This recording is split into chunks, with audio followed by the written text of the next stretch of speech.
to speak. Since then, I've given many speeches and learned that when you talk in public, you should start with something personal or emotional to get everyone's attention. Say things like, "Our house is on fire, I want you to panic," or "How dare you?" But today I will not do that, because then those phrases are all that people focus on. They don't remember the facts, the very reason why I say those things in the first place. We no longer have time to leave out the science. Without seeing the full picture, we will not solve this crisis. Finding holistic solutions is what the COP should be all about. But instead, it seems to have turned into some kind of opportunity for countries to negotiate loopholes and to avoid raising their ambition.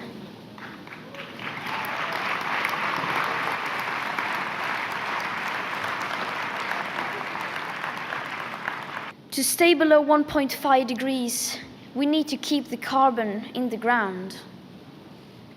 Only setting up distant dates and saying things which give the impression of that action is underway will most likely do more harm than good, because the changes required are still nowhere in sight.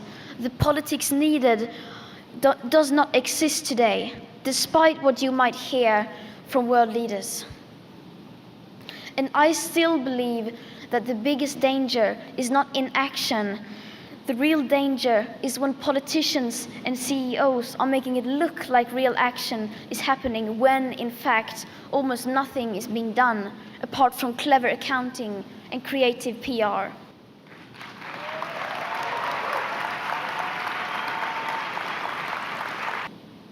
There is no sense of urgency whatsoever. Our leaders are not behaving as if we were in an emergency. In an emergency, you change your behavior.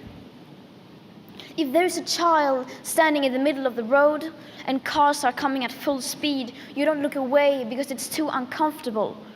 You immediately run out and rescue that child. And without that sense of urgency, how can we, the people, understand that we are facing a real crisis? And if the people are not fully aware of what is going on, then they will not put pressure on the people in power to act.